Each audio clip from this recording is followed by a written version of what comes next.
a note with a bougainvillea in the window and some other flowers and my best friends.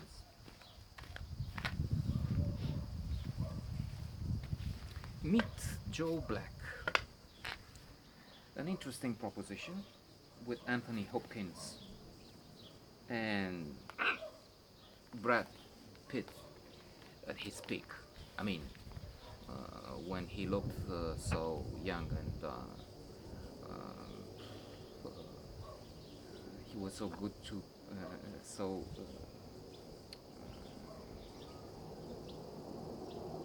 what do you say, fit?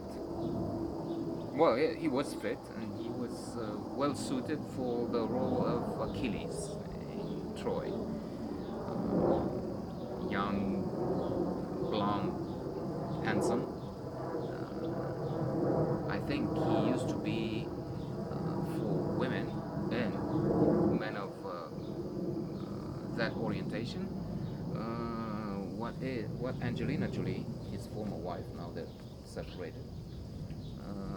He used to be for men and women who liked other women. And it's a paradox here because he is selected for the role of death. Joe Black is actually the messenger of death.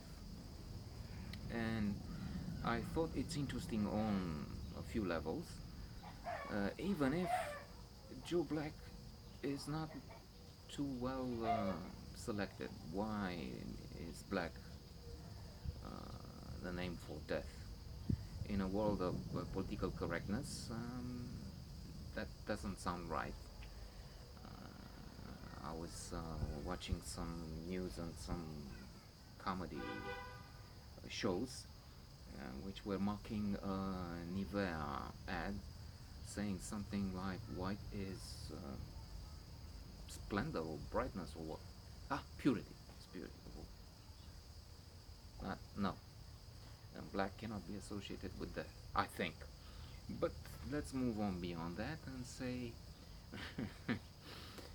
I'm laughing because I also think there's an element of fun here. It's a bit counterintuitive and paradoxical, but at times this Joe Black seems naive, outre, innocent. He doesn't know.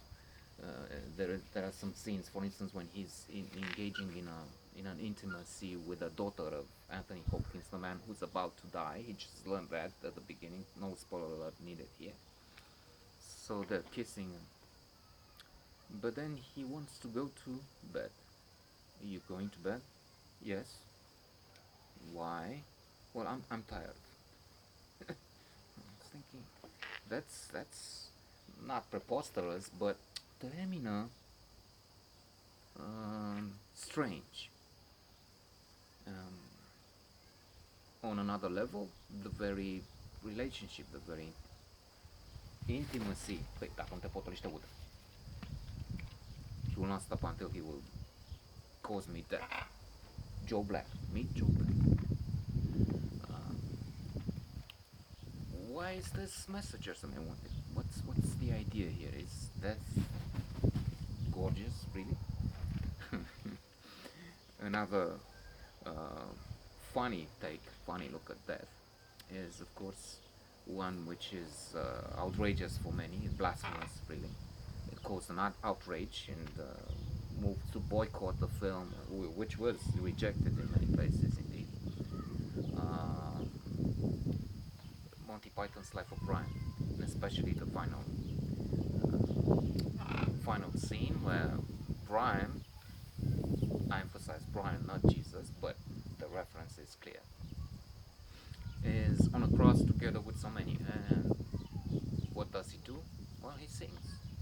Always look on the bright side of life. You know, your terminal breath. And then at one point, always look on the bright side of death. Well, that's in a way what they're doing here. And of course, there are elements of intrigue, of jealousy, of competition, of rivalry, of infighting. Anthony Hopkins plays the role of an important man who is the head of a company which is contemplating a merger, some strategic moves, and his would-be son-in-law is not happy with Joe Black, of course. That's competition here, rivalry. But then he's also maneuvering in business terms.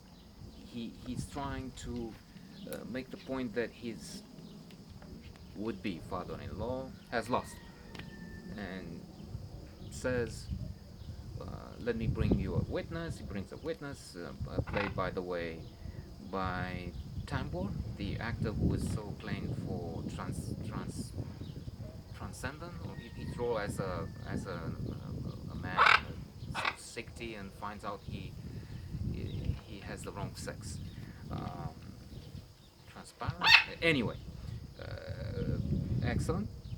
And he says, well, he said he's okay with the merger, but uh, given the right time. And what is that time? Well, Joe Black, when Joe Black will say. So this is evidence we see. I mean, how can we still uh, consider this man sane?